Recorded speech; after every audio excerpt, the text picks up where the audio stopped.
বিসমিল্লাহির রহমানির রহিম। আসসালামু আলাইকুম। কেমন আছেন সবাই? আশা করি ভালো আছেন এবং স্টোরিজ অফ ইসলাম বাংলার সাথেই আছেন।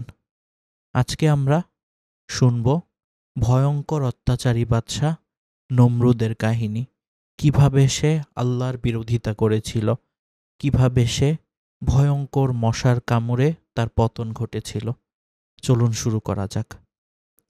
নমরুদ ইব্রাহিম আলাইহিসসালামের সময়ে পৃথিবীর বাদশাহ ছিল।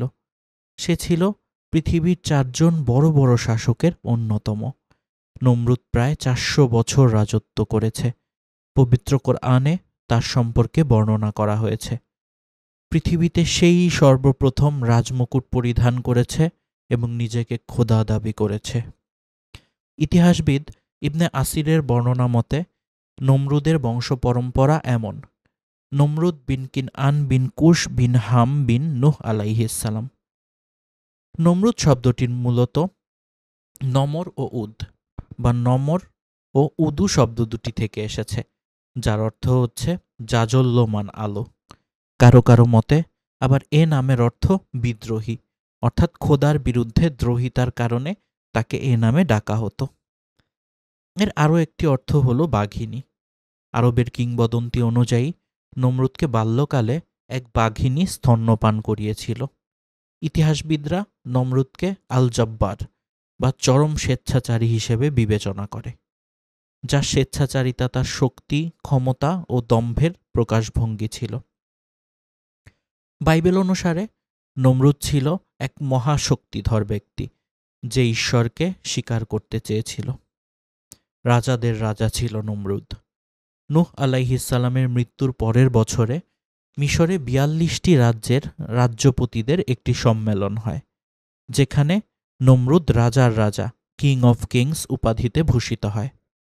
এই খ্যাতি ও সম্মানের শিখরে পৌঁছে তার মানসিকতার পরিবর্তন আসে এবং নিজেকে দেবতা বলে দাবি করে এবং তার প্রার্থনা করার আদেশ দেয়।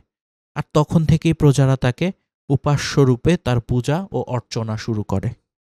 হজরত ইব্রাহিম আলাইহিসসালামকে আগুনে নিক্ষেপ। হজরত ইব্রাহিম আলাইহিসসালাম 10 বছর সবার আড়ালে এক গুহায় বসবাস করতেন। হয়তো নির্জনে বসবাস করার জন্য বাল্যকাল থেকেই হজরত ইব্রাহিম আলাইহিসসালাম প্রকৃতি এবং স্রষ্টাকে নিয়ে গভীরভাবে ভাবতে শুরু করেছিলেন। অবশেষে তিনি আসল স্রষ্টাকে চিনতে পারেন, আর তাই তার গোত্রের লোকদেরকে দেবদেবীর অসারত্ব দেখিয়ে দিতে সেসব মূর্তি ভেঙে দেন এবং বলেন, যারা নিজেদের রক্ষা করতে পারে না তারা তোমাদের কিভাবে রক্ষা করবে। এর ফলে হজরত ইব্রাহিম আলাইহিসসালামকে বন্দী করা হয় এবং নমরুদের দরবারে নিয়ে যাওয়া হয়। তাকে জিজ্ঞাসা করা হয়, হে ইব্রাহিম, তোমার রব কে? তিনি জবাব দিলেন, যিনি এক, যার কোনো শরিক নেই, যিনি আরশের অধিপতি।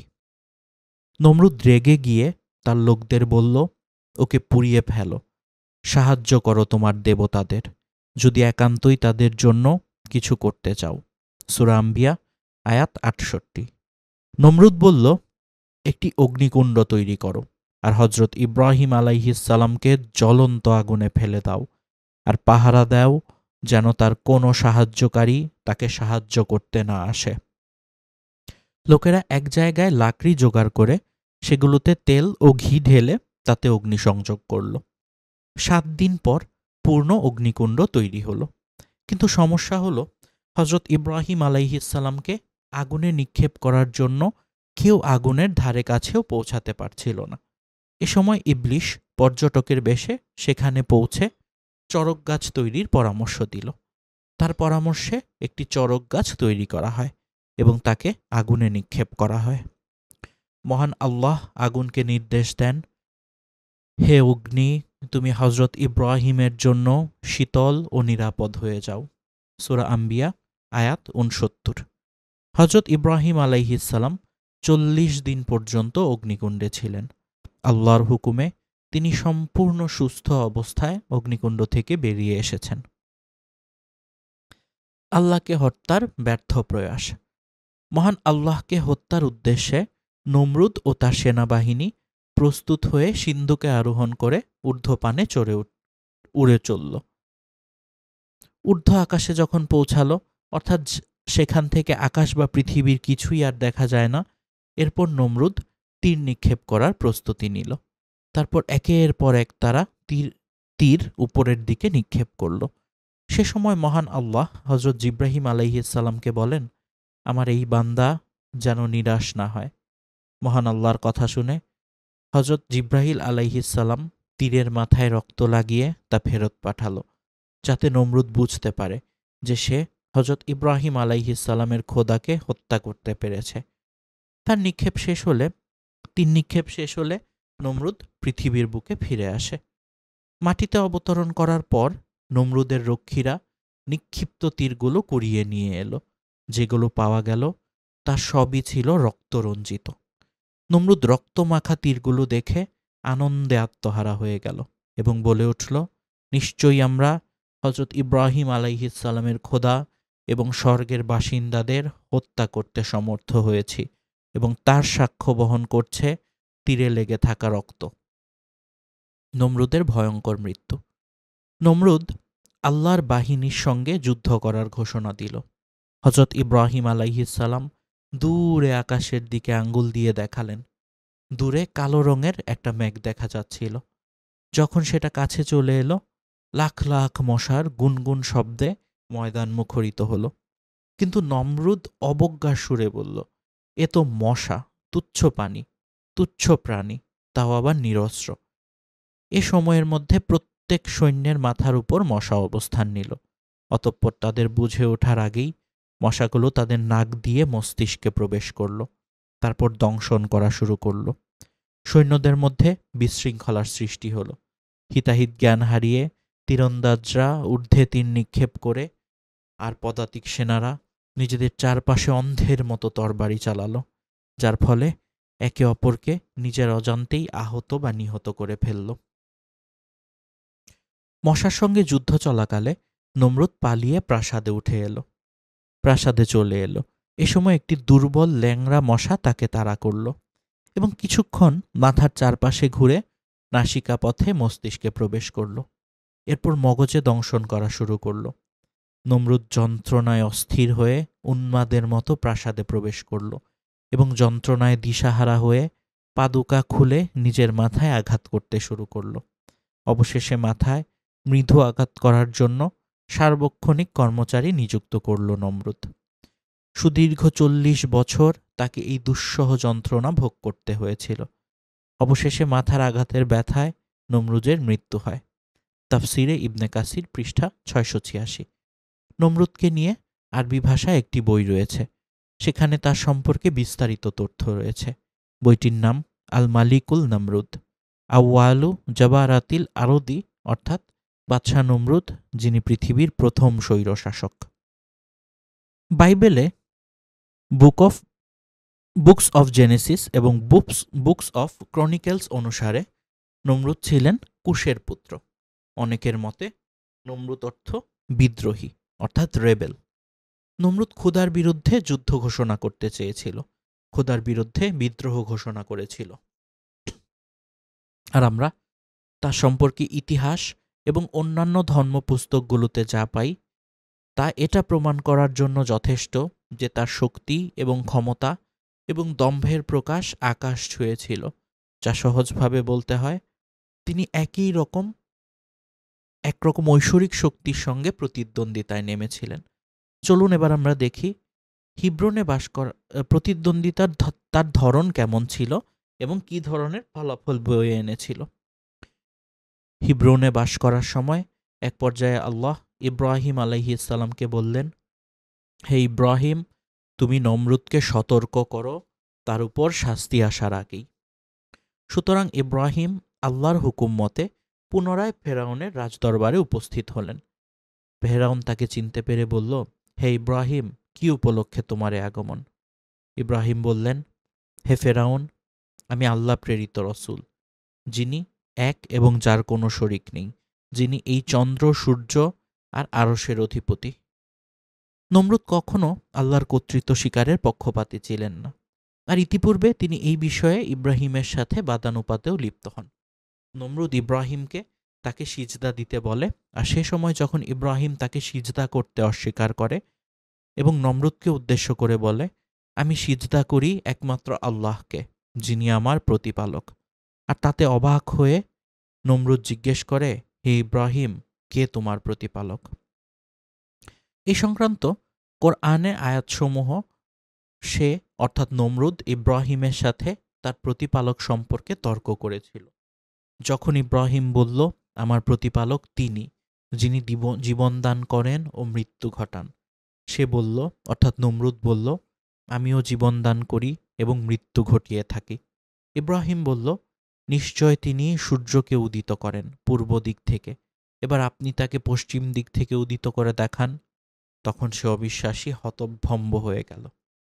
আর এ কারণেই সে সময় নমরুদ ইব্রাহিমের সাথে পুনরায় তার প্রতিপালক সম্পর্কে আর কোনো বিতর্কে না গিয়ে সরাসরি ফয়সালার পথ বেছে নিলেন। এক কথায় নমরুদ ইব্রাহিমের সাথে চ্যালেঞ্জ করলেন। তাই নমরুদ ইব্রাহিমকে বললেন, হে ইব্রাহিম, দুনিয়ার রাজত্ব তো তোমার, আর শীঘ্রই আকাশের রাজত্বও আমি তোমার আল্লাহর কাছ থেকে ছিনিয়ে নিব। আর নমরুদের এ কথার জবাবে ইব্রাহিম বললেন, হে ফেরাউন, কিভাবে আপনি আকাশে পৌঁছিবেন? তিনি বললেন, আমার বিজ্ঞ পরিষদবর্গই এ ব্যাপারে আমাকে পূর্ণ পথ বাতলে দেবে।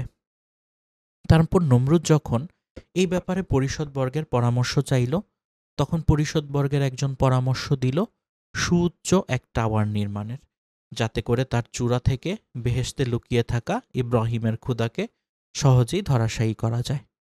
তারপর দীর্ঘদিনে হাজার হাজার শ্রমিকের অক্লান্ত পরিশ্রমে টাওয়ার অফ বাবেল নির্মিত হলো।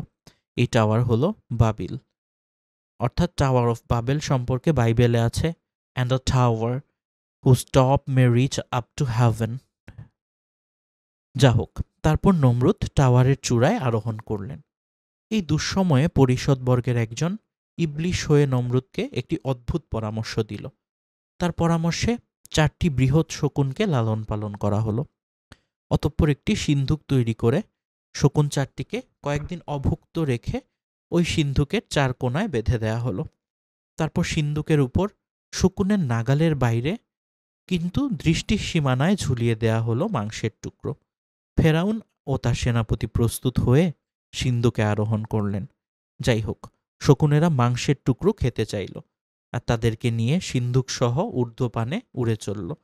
এ সম্পর্কে ইহুদি রাব্বানিক সাহিত্য জানায়, Nimrud goes on the tri-storming heaven, throwing arrows in person in a chariot driven by birds।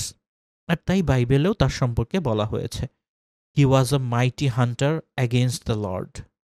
ঊর্ধ্ব আকাশে পৌঁছে, অর্থাৎ যেখান থেকে আকাশ বা পৃথিবীর কিছুই আর দৃষ্টিগোচর হলো না, নমরুদ প্রস্তুতি নিল 3 নিক্ষেপের। তারপর তারা একের পর এক তীর উপরের দিকে নিক্ষেপ করল। ওই সময় আল্লাহ জিব্রাইলকে বলেন, আমার এই বান্দা যেন নিরাশ না হয়। Gabriel thereupon sent the arrows back stained with blood, so that Nimrod was convinced that he had avenged himself upon Abraham's God। এদিকে সকল 3 নিক্ষেপ শেষে নমরুদ পৃথিবী পৃষ্ঠে ফিরে আসতে চাইল। সেজন্য শকুনগুলিকে নিম্নগতি করার লক্ষ্যে সিন্ধুকের উপরের দিকে ঝুলিয়ে দেয়া মাংস একইভাবে নিচের দিকে ঝুলিয়ে দেয়া হলো। অবতরণের সময় সিন্ধুক প্রচণ্ড শব্দে মাটিতে আছড়ে পড়ে গুড়িয়ে যায়। নমরুদ নিজে অবশ্য এই পতনে কোনরূপ আঘাতপ্রাপ্ত হননি। মাটিতে অবতরণের পর নমরুদের রক্ষীরা নিক্ষিপ্ত তীরগুলি কুড়িয়ে আনল। যেগুলো পাওয়া গেল তা সবগুলোই রক্তরঞ্জিত। ফেরাউন রক্তমাখা তীরগুলি দেখে সফলতার আনন্দে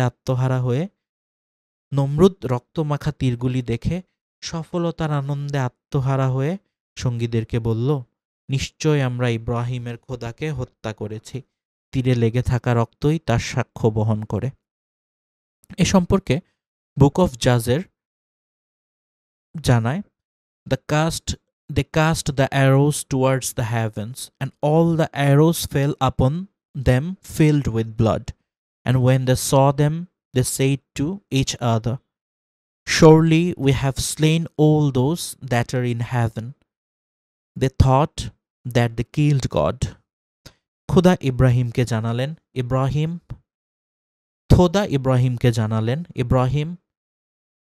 আল্লাহ ইব্রাহিমকে জানালেন, ইব্রাহিম, নমরুদকে সতর্ক করো, তার উপর শাস্তি আসার আগেই। সুতরাং ইব্রাহিম হাজির হলেন রাজদরবারে। এবার তাকে দেখে উৎফুল্ল হলেন নমরুদ। বললেন, নিশ্চয় আমরা তোমার খোদাকে হত্যা করতে সমর্থ হয়েছি। তিনি তার সিংহাসনের পাশ থেকে একটা তীর হাতে নিয়ে আত্মগর্বে সেটিকে পরখ করতে বললেন। তীরে লেগে থাকা এই রক্তই তার সাক্ষ্য বহন করে। ইব্রাহিম বললেন, আমার স্রষ্টা চিরঞ্জীব, চিরস্থায়ী। তখন নমরুদ বলল, তিনি যদি মারা গিয়ে না থাকেন তবে তার সৈন্যদলকে একত্র করতে বলো, আমিও আমার সৈন্যদলকে ময়দানে সমবেত করছি। ইব্রাহিম তাকে বলেছিলেন, আল্লাহকে ভয় করুন, তিনিই তো আপনাকে রাজ্য এবং রাজত্ব দান করেছেন, আর তিনিই পরজগতের প্রতিফলদাতা। কিন্তু ফেরাউন তার কথায় কান না দিয়ে বলল যে দুনিয়ার একচ্ছত্র অধিপতি কেবল তিনি, and challenge God to fight with him. আর তিনি 3 দিনের সময় বেঁধে দিলেন। নির্দিষ্ট দিনে নমরুদ তার সেনাবাহিনীকে ময়দানে সমবেত করল। বেঁধে দেওয়া 3 দিনের ওই অল্প সময়ের মধ্যে সে যথেষ্ট সংখ্যক সৈন্যের সমাবেশ ঘটিয়েছিল। ময়দানে নমরুদ তার সেনাবাহিনী নিয়ে অপেক্ষা করছে, কিন্তু প্রতিপক্ষের কোনো দেখা নেই। ইব্রাহিমকে একাকী দাঁড়িয়ে থাকতে দেখে সে অবাক হয়ে তাকে ডেকে বলল, ওহে ইব্রাহিম, তোমার প্রতিপালকের সৈন্যদল কোথায়? তিনি নিশ্চয়ই আমার শক্তিবল দেখে ভীত হয়ে পশ্চাদপসারণ করেছেন। ইব্রাহিম বললেন, আমার রব ক্ষমতায় মহান, কোনো রূপ ভীতি তাকে আচ্ছন্ন করতে পারে না, বরং তিনি তা প্রদর্শন করে থাকেন। এ কথা নিশ্চিত যে তার সেনাদল ময়দানে এসে পৌঁছাবেই, আর অতি অল্প সময়ের মধ্যেই। নমরুদ সেনাপতিদের বলল, যুদ্ধ পতাকা উড়িয়ে দাও, সতর্ক হও, নাকারা বাজাও। 60 লক্ষ সেনার শরগোলে ভূমি প্রকম্পিত হল। ফেরাউন পুনরায় নমরুদ পুনরায় ইব্রাহিমকে বলল, ইব্রাহিম, কোথায় তোমার রবের সৈন্যদল? ইব্রাহিম দূরে আকাশের দিকে অঙ্গুলি নির্দেশ করলেন। দূরে কালো রঙের একটা মেঘ দেখা যাচ্ছে। যখন সেটা কাছে মাথার উপর চলে এলো, লক্ষ লক্ষ মশার গুনগুন কলতানে চারদিক মুখরিত হল। মশা, ক্ষুদ্র এই প্রাণীটি সন্ত্রাসী, বেপরোয়া। রক্তের নেশায় জীবনের ঝুঁকি নিয়ে তারা আক্রমণ করে মানুষকে, পশুকে। আর এই মশা তো আল্লাহ প্রেরিত, যুদ্ধের নিমিত্ত। কিন্তু নমরুদ এদের ব্যক্তিত্বকে খাটো করে দেখল। অবজ্ঞার সুরে বলল, এ তো মশা, তুচ্ছ এক প্রাণী, তার উপর নিরস্ত্র। তোমার রবের কি অস্ত্র ভাণ্ডার বা মালাখানা নেই? এখানে বলে রাখা ভালো, অনেকের মতে এগুলো মশা ছিল না, ছিল মশার আকৃতির, আকারে আরও ক্ষুদ্র প্রাণী এবং মাংসাশী।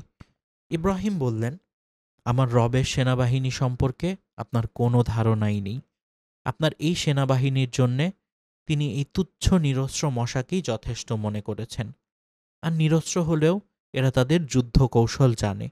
এখন আপনি শুধু এই বাহিনীর মোকাবেলাটা করে আপনার শক্তি, সামর্থ্য ও মেধার পরিচয় দিন। অন্যদিকে এই মশা বাহিনীর সঙ্গে কিরূপে যুদ্ধ করতে হবে তা ভেবে পাচ্ছিল না নমরুদের সেনারা। এত ক্ষুদ্র প্রতিপক্ষের বিরুদ্ধে তাদের পূর্ব কোনো যুদ্ধের অভিজ্ঞতা বা ট্রেনিং ছিল না। সুতরাং তারা হতভম্ব হয়ে আদেশের অপেক্ষায় সারিবদ্ধভাবে নিশ্চল দাঁড়িয়ে রইল। এই অবসরে প্রতিটি সৈন্যের মাথার উপর একটি করে মশা অবস্থান নিল। অতঃপর কেউ কিছু বুঝে ওঠার পূর্বেই তারা তাদের নাসিকা পথে মস্তিষ্কে প্রবেশ করল। তারপর শুরু হলো দংশন। সেনাবাহিনীর মধ্যে বিশৃঙ্খলা সৃষ্টি হলো। হিতাহিত জ্ঞান শূন্য হয়ে তীরন্দাজরা ঊর্ধ্বে তীর নিক্ষেপ করতে শুরু করল, আর পদাতিক সেনারা নিজের চতুর্পার্শ্বে অন্ধের মতো তরবারি চালাতে শুরু করল। এভাবে একে অপরকে নিজের অজান্তেই তারা আহত বা নিহত করে ফেলল। নমরুদ পালিয়ে প্রাসাদে ফিরে আসছিল। এ সময় একটি দুর্বল মশা তাকে তাড়া করল। সে কিছুক্ষণ তার শিরস্ত্রাণের চতুষ্পার্শ্বে কয়েকবার প্রদক্ষিণ শেষে শুরুত করে তার নাসিকা পথে মস্তিষ্কে ঢুকে পড়ল। তারপর ধীরে সুস্থে মগজে দংশন শুরু করল। যন্ত্রণায় অস্থির হয়ে পড়ল নমরুদ। উন্মাদের মতো প্রাসাদে প্রবেশ করল। একসময় দিশেহারা হয়ে পাদুকা খুলে নিজের মাথায় আঘাত করতে শুরু করল। এতে মশা দংশনে বিরত রইল, কিন্তু সে একটু আরাম বোধ করল। অর্থাৎ নমরুদের মশাটা যখন দংশন করা কিছুটা বিরতি দিল, নমরুদ তাতে কিছুটা আরাম বোধ করল। কিন্তু আঘাত বন্ধ করতেই মশা পুনরায় দংশন শুরু করল। অবশেষে নমরুদ তার মাথায় মৃদু আঘাত করার জন্য একজন সার্বক্ষণিক কর্মচারী নিযুক্ত করল। সুদীর্ঘ 40 বছর সে এই দুঃসহ যন্ত্রণা ভোগ করেছিল। এটা অদ্ভুত ছিল যে পাদুকা ব্যতীত অন্য কিছুর আঘাতে মশা দংশনে বিরত থাকত না। সে সময় ইব্রাহিম আলাইহিসসালাম তার সাথে সাক্ষাৎ করে বললেন, হে নমরুদ, স্বীয় মস্তকে স্বীয় পাদুকা দ্বারা আঘাতের জন্য স্বীয় অর্থেই গোলাম নিযুক্ত করে রাখা জঘন্য। সুতরাং এখনো সময় আছে। আল্লাহকে সর্বশক্তিমান এবং অদ্বিতীয় বলে স্বীকার করে নিন। তাতে তিনি আপনার পাপসমূহ ক্ষমা করবেন এবং আপনি এই কঠিন বিপদ থেকে মুক্তি পাবেন। নমরুদ মনে করত খোদাকে স্বীকার করে নিলে তার ক্ষমতা ও প্রভাব বিলুপ্ত হবে। তাই তিনি উত্তর দিলেন, হে ইব্রাহিম, আমিই দুনিয়ার অধীশ্বর, অন্য কাউকে আমি স্বীকার করি না। ইব্রাহিম বুঝতে পারলেন, যাকে আল্লাহ পথ প্রদর্শন করেননি সে কখনো পথ খুঁজে পাবে না। তিনি হতাশ হয়ে ফিরে এলেন। এ কারণেই তার সম্পর্কে বলা হয়েছে, whether or not convinced as having ultimately repented, Nimrud remained in Jewish and Islamic tradition an emblematic evil person, an archetype of an idolater and tyrannical king. In rabbinical writings up to the present, he is almost invariably referred to as Nimrud the Evil Hebrew. অন্যদিকে নমরুদের সার্বক্ষণিক দায়িত্বে নিয়োজিত কর্মচারী অতিষ্ঠ হয়ে পড়েছিল। এক মুহূর্ত অবসর নেই, সামান্য বিরতিতেই তিরস্কার। এ সময় তার মনে এমন বিরক্তি ও ক্রোধের সৃষ্টি হল যে সে তার হস্তস্থিত পাদকা দ্বারা সজোরে এক আঘাত হানে। সেই আঘাতেই নমরুদের মৃত্যু হয়। পৃথিবীর 4 বড় বড় শাসকের অন্যতম একজন ছিল নমরুদ। প্রায় 400 বছর রাজত্ব করেছিল সে। খলিলুল্লাহ হযরত ইব্রাহিম আলাইহিসসালামের সময়কালে শাসক ছিল নমরুদ। ইব্রাহিম আলাইহিসসালাম যখন আল্লাহর একত্ববাদের দিকে আহ্বান করলেন, তখন বাদশাহ নমরুদ একত্ববাদের আহ্বানকারী হযরত ইব্রাহিম আলাইহিসসালামকে চ্যালেঞ্জ দিয়ে জিজ্ঞেস করল, সে কেমন প্রভু যার প্রতি তুমি মানুষকে আহ্বান করছ? আমাকে তার কিছু বৈশিষ্ট্য শোনাও। তখন হযরত ইব্রাহিম আলাইহিসসালাম বললেন, জীবন মরণের সব শক্তিই তারই হাতে। তিনি সমগ্র সৃষ্টির নিয়ন্ত্রণকর্তা ও পালনকর্তা। কারো সাধ্য নেই যে তার এ ক্ষমতার মধ্যে কোনরূপ হস্তক্ষেপ করবে। হযরত ইব্রাহিম আলাইহিসসালামের এ প্রশ্নের উত্তরেই নির্ধারিত হয়েছিল, একচ্ছত্র ক্ষমতার অধিকারী শুধুই মহান আল্লাহ তাআলা। তারপরও নমরুদ নিজেকে জীবন মৃত্যুর ক্ষমতার অধিকারী বলে দাবি করে। মৃত্যুদণ্ডপ্রাপ্ত 2 কয়েদিকে ডেকে এনে একজনকে ফাঁসি আর একজনকে ক্ষমা করে মুক্তির নির্দেশ দেয় আর বলে, আমি নিজেও মানুষকে জীবন দান করি এবং মৃত্যু ঘটাই। সঙ্গে সঙ্গে ইব্রাহিম আলাইহিসসালাম বললেন, জীবন মৃত্যুর বিষয়টি থাকুক। মানুষের সাধারণ বুঝের প্রতি খেয়াল করে তিনি বললেন, প্রকৃতির সাধারণ একটি ক্ষেত্রে তোমার শক্তি পরীক্ষা করে দেখাও। নমরুদ নিজেকে সূর্যদেবীর অবতার মনে করত। সূর্যকে দেবতা মানার এ ভ্রান্ত আকিদার মূলে কুঠারাঘাত করতেই তিনি নমরুদকে বললেন, আমি যার দিকে মানুষকে আহ্বান করি সে আল্লাহ তাআলা পূর্ব দিক থেকে সূর্য উদিত করেন। আর তুমি যদি সত্যিই নিজেকে রব ও সূর্য দেবীর অবতার হিসেবে দাবি করো, তবে একবারের জন্য হলেও পশ্চিম দিক থেকে সূর্যকে উদিত করে দেখাও। হযরত ইব্রাহিম আলাইহিসসালামের এ দাবির ফলে নমরুদ হতবুদ্ধি হয়ে যায়। তার দাবি পূরণে অপারগ হয়ে যায়। তা করে দেখানো দূরের কথা, হযরত ইব্রাহিম আলাইহিসসালামের কথা শুনেই নমরুদ নির্বাক ও হতভম্ব হয়ে যায়। এ বিষয়টি পবিত্র কোরআনে তুলে ধরা হয়েছে এভাবে। অর্থ, আপনি কি ওই ব্যক্তিকে দেখেননি যে ইব্রাহিমের সাথে তার রব সম্পর্কে বিতর্কে লিপ্ত হয়েছিল, যেহেতু আল্লাহ তাকে রাজত্ব দিয়েছিলেন। যখন ইব্রাহিম বললেন, আমার রব তিনি, যিনি জীবন দান করেন ও মৃত্যু ঘটান, সে বলল, আমিও তো জীবন দান করি ও মৃত্যু ঘটাই। ইব্রাহিম বললেন, নিশ্চয়ই আল্লাহ সূর্যকে পূর্ব দিক থেকে উদয় করান, তুমি সেটাকে পশ্চিম দিক থেকে উদয় করিয়ে দেখাও তো। তারপর যে কুফরি করেছিল সে হতবুদ্ধি হয়ে গেল, আর আল্লাহ জালিম সম্প্রদায়কে হিদায়েত করেন না। সূরা বাকারা আয়াত 258। নমরুদ রেগে গিয়ে ইব্রাহিম আলাইহিসসালামকে আগুনে নিক্ষেপ করল। আল্লাহ তাআলা জ্বলন্ত আগুনকে তার খলিলের জন্য শীতল করে দিলেন। মহান আল্লাহ আগুনকে নির্দেশ দেন, হে অগ্নি, তুমি হযরত ইব্রাহিমের জন্য শীতল ও নিরাপদ হয়ে যাও। সূরা আম্বিয়া আয়াত ৬৯। হযরত ইব্রাহিম আলাইহিসসালামের একত্ববাদের আহ্বানে সাড়া না দিয়ে নমরুদ উল্টো আল্লাহ তাআলার সঙ্গে যুদ্ধ ঘোষণার ধৃষ্টতা দেখিয়ে বাহিনী প্রস্তুত করল। এই ঘোষণার পর সে আকাশের দিকে তীর নিক্ষেপ করল। এই সময়ে হযরত ইব্রাহিম আলাইহিসসালাম দূরে আকাশের দিকে আঙুল দিয়ে দেখালেন। দূরে কালো রঙের একটা মেঘ দেখা যাচ্ছিল। যখন সেটা কাছে চলে এলো, লাখ লাখ মশার গুনগুন শব্দে ময়দান মুখরিত হলো। কিন্তু নমরুদ অবজ্ঞার সুরে বলল, এ তো মশা, তুচ্ছ প্রাণী, তাও আবার নিরস্ত্র। এ সময়ের মধ্যে নমরুদের প্রত্যেক সেনার মাথার উপর মশা অবস্থান করছিল।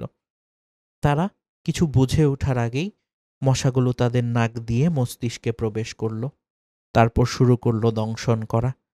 সৈন্যদের মধ্যে বিশৃঙ্খলার সৃষ্টি হয়ে গেল প্রচণ্ড রকমের। হিতাহিত জ্ঞান হারিয়ে তীরন্দাজরা ঊর্ধ্বে তীর নিক্ষেপ করল, আর পদাতিক সেনারা নিজেদের চারপাশে অন্ধের মতো তরবারি চালাতে লাগলো, যার ফলে একে অপরকে নিজের অজান্তেই বা আহত বা নিহত করে ফেলল। তারা নিজেদের গায়ে বারবার তরবারি চালাতে লাগলো।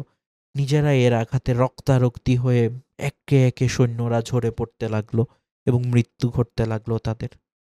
মশার সঙ্গে যুদ্ধ চলাকালে নমরুদ পালিয়ে প্রাসাদে চলে এলো। এ সময় একটি দুর্বল ল্যাংড়া মশা তাকে তাড়া করল এবং কিছুক্ষণের মধ্যেই তার মাথার চারপাশে ঘুরতে ঘুরতে নাক দিয়ে মস্তিষ্কে প্রবেশ করল।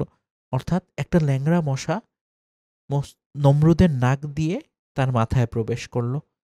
এরপর মগজে দংশন করা শুরু করল। নমরুদ যন্ত্রণায় অস্থির হয়ে উন্মাদের মতো প্রাসাদে প্রবেশ করল এবং যন্ত্রণায় দিশেহারা হয়ে পায়ের জুতা খুলে নিজের মাথায় আঘাত করতে শুরু করল। অবশেষে মাথায় মৃদু আঘাত করার জন্য একজন সার্বক্ষণিক কর্মচারী নিযুক্ত করল নমরুদ। সুদীর্ঘ ৪০ বছর তাকে এই দুঃসহ যন্ত্রণা ভোগ করতে হয়েছিল। অবশেষে মাথার আঘাতের ব্যথায় নমরুদের মৃত্যু হয়। ইব্রাহিম আলাইহিসসালামের যে কথায় নমরুদ নির্বাক হয়েছিল। কোরআনুল কারিমে মানুষের জন্য সর্বোত্তম ও নিষ্কলুষ ও নির্ভুল জীবন ব্যবস্থা। যে বা যারা কোরআনের আলোকে নিজের জীবনকে পরিচালিত করেছে, তাদের দুনিয়া ও পরকালীন জিন্দেগি সফলতায় পরিপূর্ণ। এ কোরআনে আল্লাহ তাআলা জীবন ব্যবস্থার উত্তম নীতিমালার পাশাপাশি মানুষের জন্য রেখেছেন আগের অনেক নবী রাসূলদের জীবনে ঘটে যাওয়া অসংখ্য ঘটনা, যা মানুষের তাওহীদের প্রতি বিশ্বাস স্থাপনে সহায়ক, মানুষের জন্য ইতিহাস, উপদেশ ও জীবন সমস্যার সমাধান। মুসলিম জাতির পিতা হযরত ইব্রাহিম আলাইহিসসালাম ও অত্যাচারী শাসক নমরুদের সঙ্গে আলোচিত কথা উঠে এসেছে পবিত্র কোরআনে। হযরত ইব্রাহিম আলাইহিসসালামের এক দাবির কাছে হতবুদ্ধি হয়ে যায় বাদশাহ নমরুদ, যা বর্ণনা করে আল্লাহ তাআলা। তুমি কি সেই ব্যক্তির অর্থাৎ নমরুদের কথা ভেবে দেখনি যে ইব্রাহিমের সঙ্গে তার প্রতিপালক সম্পর্কে বিতর্কে লিপ্ত হয়েছিল, যেহেতু আল্লাহ তাকে রাজত্ব দান করেছিলেন? যখন ইব্রাহিম বলল, যার হাতে জীবন ও মৃত্যু তিনিই আমার রব, জবাবে সে বলল, নমরুদ, আমিও জীবন দান করি ও মৃত্যু ঘটাই। ইব্রাহিম বলল, নিশ্চয়ই আল্লাহ সূর্যকে পূর্ব দিক থেকে উদিত করেন, পারলে একবার তুমি তাকে পশ্চিম দিকে উদিত করে দেখাও। তখন ইব্রাহিমের দাবিতে নমরুদ হতবুদ্ধি হয়ে যায়, আর আল্লাহ অত্যাচারী সম্প্রদায়কে সৎপথে পরিচালিত করেন না। সূরা বাকারা আয়াত 258। আয়াত পরিচিতি ও নাজিলের কারণ।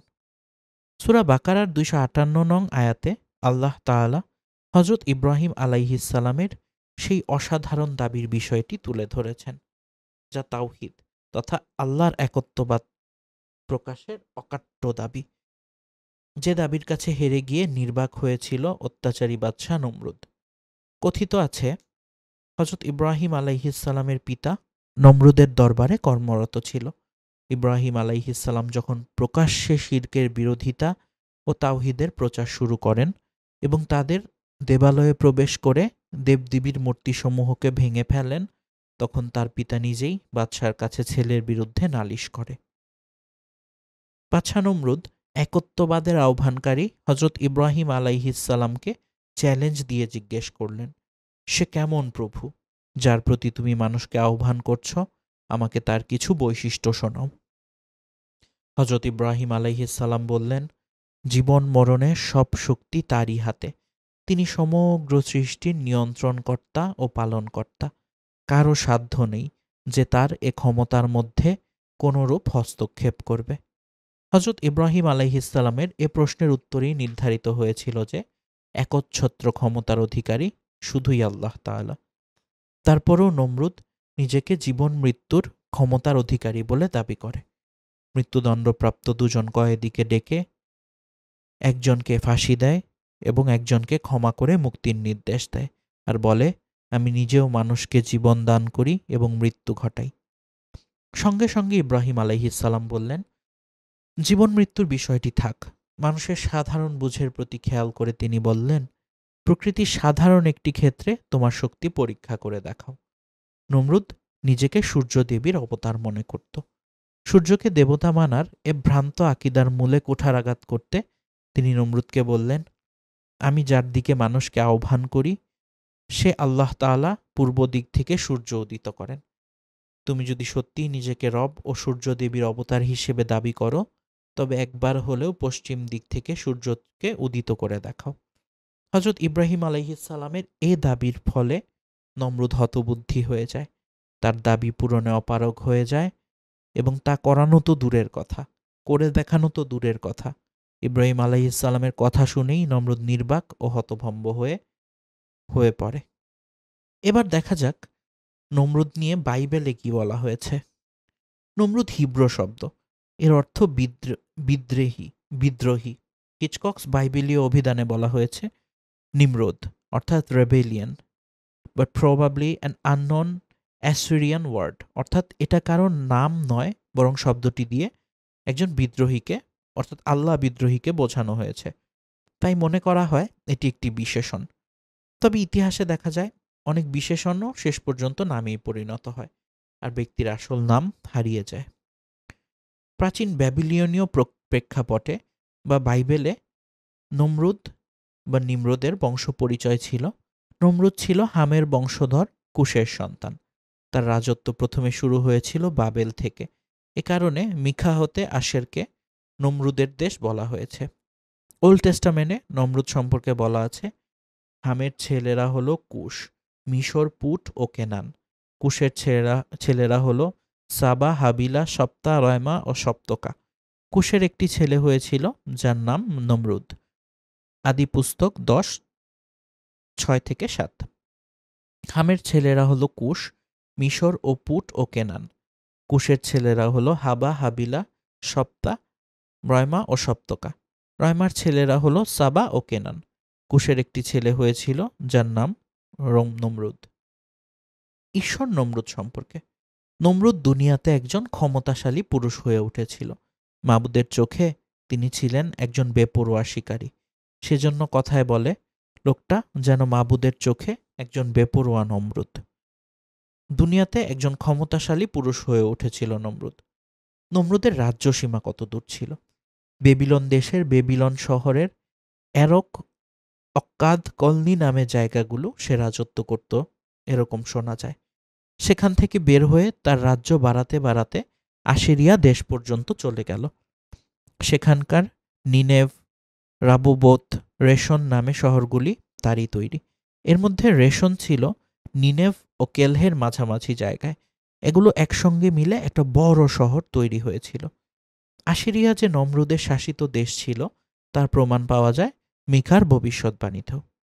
মিশরীয় পুরাণে নমরুদ, একরকম ধারণা রয়েছে যে নমরুদ হচ্ছে মিশরীয় পুরাণে ইহুদি সংস্করণ।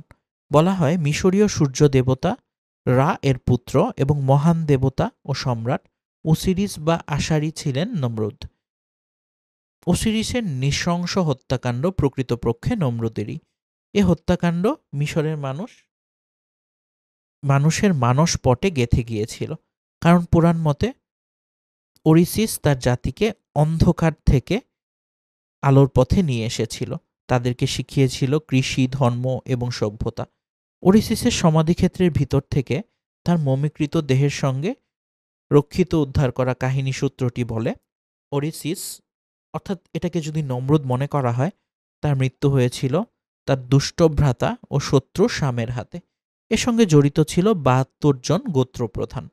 হত্যাকাণ্ড সফল হলে তার মৃতদেহ খণ্ড বিখণ্ড করে ছড়িয়ে দেয়া হয়েছিল পুরো মিশর রাজ্য জুড়ে। এবার দেখি শাম নমরুদের কাহিনীর কথা বাইবেলে কি বলে। নমরুদের অন্যায়ের বিরুদ্ধে শাম উচ্চতর ৭২ জন বিচারককে বিচারের জন্য রাজি করতে সমর্থ হন। রায়ে মৃত্যুদণ্ড কার্যকর করেন এবং বিচারপতিদের সম্মানে নমরুদের লাশ খণ্ড বিখণ্ড করেন। সমস্যা হলো, শাম ওরিসিসের ভাই শাম ছিলেন একজন প্রাচীন হারকিউলিস। তাকে শক্তি যোগাত স্বয়ং ঈশ্বর। সেই শক্তি দিয়ে সে বিজয়ী হয় স্বর্গের বিরুদ্ধে, অর্থাৎ বিদ্রোহী দৈত্যের মাইটি হান্টার। আমরা আগেই দেখেছি নমরুদকে আদি পুস্তকে অর্থাৎ বাইবেল অনুসারে মাইটি হান্টার বলা হয়েছিল। শাম এখানে তাহলে নমরুদকেই পরাজিত করেন, যে ছিল তার ভাই, অর্থাৎ মিশরীয় পুরাণ মতে অবশ্যই।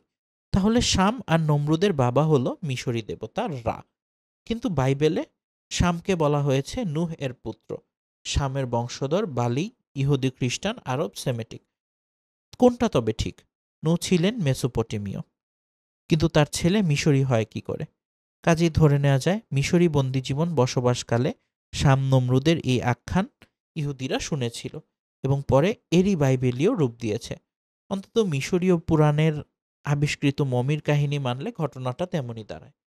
কিন্তু পুত্রের মিশরীয়, বাবার মেসোপটেমিয়ান হওয়াটা, গোজামিলটা ঠিক ধরা যাচ্ছে না। আর কোরআনে নমরুদকে নিয়ে কি বলা হয়েছে সেটা তো আমরা ইতিমধ্যে দেখেছি। এবার আসুন আরো কিছু দেখা যাক যেভাবে পতন হয়েছিল নমরুদের। নমরুদের অহংকারী ছিল তার পতনের মূল কারণ। কালে কালে প্রত্যেক নবী রাসূলগণকে তাওহীদের বাণী প্রচার করতে গিয়ে কঠিন সব সমস্যার সম্মুখীন হতে হয়েছে, লাঞ্ছিত হতে হয়েছে, লাঞ্ছিত ও নির্যাতিত হতে হয়েছে খোদাদ্রোহী নাফরমানদের হাতে। প্রতিটি নবী রাসূলের যুগেই এমন জালিমদের বাস ছিল এবং প্রত্যেককে একই পরিণতির সম্মুখীন হতে হয়েছে। এ সকল পাপিষ্ট অহংকারীদের পরিণতি হলো ধ্বংস। এরকমই একজন অহংকারী খোদাদ্রোহী বাদশা ছিল নমরুদ, যার অহংকারের সীমা এতটাই লঙ্ঘন হয়েছিল যে খোদা তার সৃষ্টির ক্ষুদ্রতম একটি জীবকে দিয়ে নমরুদের পতন ঘটিয়েছিল, যা ইতিহাসের সকল অহংকারীর জন্য শিক্ষা হয়ে থাকবে। নমরুদ শব্দটির উৎপত্ত নমর বা উদ বা নম্রা বা উদুদ শব্দ দুটি থেকে, যার অর্থ জাজল্যমান আলো। কারো কারো মতে আবার এই শব্দের অর্থ বিদ্রোহী, অর্থাৎ খোদার বিরুদ্ধে দ্রোহিতার কারণে তাকে এ নামে ডাকা হতো, যা ইতিপূর্বে আমরা জেনেছি। নমরুদ ছিল রাজাদের রাজা। নমরুদের রাজারা হওয়ার সম্পর্কে নানান কাহিনী বর্ণিত হয়েছে। কারো কারো মতে শিকারে পারদর্শিতার ক্ষমতাকে অলৌকিক মনে করে মানুষ তাকে রাজা বানিয়ে দেয়, তাদের রাজা বানিয়ে দেয় তাকে। আবার আরেক কাহিনী অনুযায়ী নমরুদের যখন যুবক বয়স, তখন তার গোত্র হেমেটিকদের সঙ্গে বিরোধী গোত্র জাফেটিকদের যুদ্ধ হয়। যুদ্ধে জাফেটিকদের বিজয় লক্ষণ দেখা যাচ্ছিল। ঠিক তখনই নমরুদ কুশাইট নামক এক ক্ষুদ্র গোত্রের ক্ষুদ্র এক বাহিনী নিয়ে অতর্কিত আক্রমণের মাধ্যমে তাদের উভয়কে পরাজিত করে সকল মানুষের রাজা বনে যায়। সিনার ভূখণ্ডের বাবিল, কালনে, আক্কাড, উরুক এবং সিনারের বাইরে নিনেভ, অসুর, রিহোবত, কালাহ এবং রজেন নিয়ে তার সাম্রাজ্য গঠিত হয়। নূহ আলাইহিস সালামের মৃত্যুর পরের বছর মিশরে ৪২টি রাজ্যের রাজ্যপতিদের একটি সম্মেলন হয়। সেখানে নমরুদ রাজার রাজা অর্থাৎ কিং অফ কিংস উপাধিতে ভূষিত হয়। এই খ্যাতি ও সম্মানের শিখরে পৌঁছে তার মানসিকতাতে পরিবর্তন আসে এবং নিজেকে দেবতা বলে দাবি করে সে, এবং তার প্রার্থনা করার আদেশ দেয়। আর তখন থেকেই প্রজারা তাকে উপাস্যরূপে তার পূজা ও অর্চনা শুরু করে। হজরত ইব্রাহিম আলাইহিস সালামের জন্ম। হজরত ইব্রাহিম আলাইহিস সালামের জন্ম হয় নমরুদের মন্ত্রী আজরের ঘরে। হজরত ইব্রাহিম আলাইহিস সালামের জন্মগ্রহণ উপলক্ষে আজর তার বাড়িতে নিমন্ত্রণের ব্যবস্থা করে। অতিথিদের মধ্যে নমরুদের বেশ কিছু উপদেষ্টা ও গণক ছিল। মধ্যরাতে ভোজন পান শেষে সবাই যখন গৃহত্যাগ করছিল, তখন ওই উপদেষ্টা দল ঊর্ধ্ব দিকে তাকিয়ে দেখল পূর্ব দিক থেকে একটা নক্ষত্র ছুটে এসে আকাশের চারদিকে 4টি বড় নক্ষত্রকে একে একে গিলে ফেলল। তখন গণকরা বিষয়টি গণনা করে জানতে পারে যে পৃথিবীতে এক শিশুর আগমনের কথা, যার ভাগ্য নির্ধারিত এ জগৎ ও পরজগৎ জয়কারী হিসেবে। তারা অবিলম্বে নমরুদকে বিষয়টি জানাল। নমরুদ শিশুটির জন্মগ্রহণ সম্পর্কে তার উপদেষ্টাদের জিজ্ঞেস করল। তার উপদেষ্টারা নমরুদকে বলল যে শিশুটি তার মন্ত্রী আজরের ঘরে জন্ম নিয়েছে। নমরুদ এ কথায় বিস্মিত হয়ে উঠল, কারণ আজর ছিল নমরুদের একজন বিশ্বস্ত এবং অত্যন্ত বিশ্বস্ত কর্মচারী। আজর ছিল মূলত দেবমূর্তি নির্মাতা, যার কারণে সমাজে তার সম্মান ও প্রতিপত্তি ছিল। তাই তারা আজরকে না চটিয়ে শিশুটিকে অর্থ সম্পদের বিনিময়ে হস্তগত করতে চেয়েছিল, কিন্তু এ প্রস্তাবে আজর অসম্মতি জানালো। স্বাভাবিক, সে তার সন্তানকে তো আর দিয়ে দিতে পারে না। অসম্মতি জানালো এবং একটি প্রবাদ বলে যে এ তো এমন এক প্রস্তাব যা এক গাধাকে দেয়া হয়েছে। গাধাকে বলা হয়েছিল যে আমি তোমাকে গোলা ভর্তি জব দেব যদি তুমি তোমার মাথাটা কেটে ফেলার অনুমতি দাও। গাধা উত্তর দিয়েছিল, যদি আমার মাথাই কেটে ফেলো তবে গোলা ভর্তি জব দিয়ে আমি কি করব? এ কথা দিয়ে আজর নমরুদকে বোঝাতে চাইল যে এত সম্পদ দিয়ে কি হবে যদি তা ভোগ করার জন্যে কোনো উত্তরাধিকারী না থাকে। এ কথা শুনে নমরুদ রেগে যায় এবং তাদের জীবন নাশের হুমকি দিয়ে আসে। এক পর্যায়ে আজর তার কথায় রাজি হয় এবং 3 দিন পরে নিজের সন্তানের পরিবর্তে তার এক দাসীর সন্তানকে নমরুদের হাতে তুলে দেয়। নমরুদ ওই শিশুকে তক্ষুনি হত্যা করে ফেলে। এর পরের কাহিনী তো আমরা সকলেই জানি। নমরুদ কিভাবে খোদাকে হত্যার ব্যর্থ প্রয়াস করে 4টি অভুক্ত বিশাল আকার শকুনকে অভুক্ত করে রাখে। তারা আস্তে আস্তে বড় হয় এবং সেই শকুনগুলোকে একটি সিন্ধুকের 4 পায়ার সাথে বেঁধে দেয়। তারপরে একটি মাংসের টুকরো ঝুলিয়ে রাখে। শকুনরা সেই মাংসের টুকরো খাওয়ার লোভে উঠতে উঠতে উপরের দিকে নিয়ে চলে। তখন সেই সিন্ধুকে চড়ে বসে নমরুদ, আর সেও উপরের দিকে চলতে থাকে। এবার দেখি আরেকটি প্রচলিত ঘটনা নমরুদকে নিয়ে। নমরুদ কাউকে সহবাস করতে দেয়নি কেন? ব্যাপারে আসলে সঠিকভাবে তেমন কিছু জানা যায় না, যদিও প্রশ্নটি এসেছে। হয়তো এমনটি হতে পারে যে নমরুদকে যখন তার গণকরা ইব্রাহিম আলাইহিস সালামের আগমন সম্পর্কে বার্তা দিয়েছিল, সেটি শুনে নমরুদ এতটাই ভীত হয়েছিল যে সে ভয় পাচ্ছিল যে তার রাজ্যে এমন কেউ জন্ম নিবে যে তার জন্য ক্ষতির কারণ হবে। তাই সে রাজ্যের কাউকে তখন সহবাস করতে দেয়নি, কারণ সেই সহবাসের ফলে কোনো সন্তান জন্ম নিলে সে নমরুদের শত্রু হয়ে উঠতে পারে। এই ভয়েই হয়তো নমরুদ তখন কাউকে সহবাস করতে দেয়। যে বিতর্কে হেরে ইব্রাহিম আলাইহিস সালামকে আগুনে নিক্ষেপ করেছিল নমরুদ, এটিও আমরা ইতিমধ্যে জেনেছি যে নমরুদ বলেছিল সে নিজেকে খোদা দাবি করছিল, কিন্তু ইব্রাহিম আলাইহিস সালাম তাকে প্রমাণ করে দেখিয়ে দেয়। নমরুদ যখন বলছিল যে তোমার খোদা কি পারে, মানুষকে জীবন দিতে পারে এবং মানুষের মৃত্যু দিতে পারে, আমিও পারি, এ কথা বলে সে এক অপরাধীকে সঙ্গে সঙ্গে ফাঁসির নির্দেশ দিয়েছিল এবং আরেক অপরাধীকে সে মৃত্যুদণ্ড থেকে একদম বেকসুর খালাস করে দিয়েছিল। দিয়ে বলেছিল, দেখো আমিও কিভাবে মানুষকে মৃত্যু থেকে উদ্ধার করতে পারি, অর্থাৎ জীবিত রাখতে পারি, আবার মৃত্যুও দিতে পারি। এই সবই ছিল আসলে নমরুদের খোদাদ্রোহিতার এক ভয়ানক আত্মপ্রকাশ আর কি। সুতরাং এই ব্যাপারগুলো থেকে আমাদের খেয়াল রাখতে হবে যে আমরা যেন কোনোভাবেই যেন আমরা অহংকারী না হয়ে পড়ি এবং আমরা কোনোভাবেই যেন আল্লাহদ্রোহী না হয়ে পড়ি। নমরুদের কাহিনী থেকে আমরা এই শিক্ষাগুলোই পাই এবং শেষমেশ আল্লাহ তাআলা নমরুদকে ধ্বংস করেন একটি মশার মাধ্যমে। মশার বাহিনী পাঠিয়ে নমরুদের বিশাল বাহিনীকে আল্লাহ শেষ করে দেন। সেই মশাগুলো নাসিকা গ্রন্থ দিয়ে প্রবেশ করে, অর্থাৎ নাক দিয়ে ঢুকে মস্তিষ্ক খেয়ে ফেলে নমরুদের বাহিনীর এবং শেষ পর্যন্ত নমরুদের নাক দিয়ে ঢুকে তাকে এতটা বিরক্ত করে তোলে যে সে 40 বছর পর্যন্ত এই যন্ত্রণা ভোগ করে এবং সে তার নিজের পায়ের জুতা মাথায় বারবার বারবার আঘাত করত এবং শেষ পর্যন্ত সে তার একটি চাকর নিয়োগ করে, যে চাকরের সার্বক্ষণিক কাজ ছিল তার মাথায় জুতা দিয়ে আঘাত করা।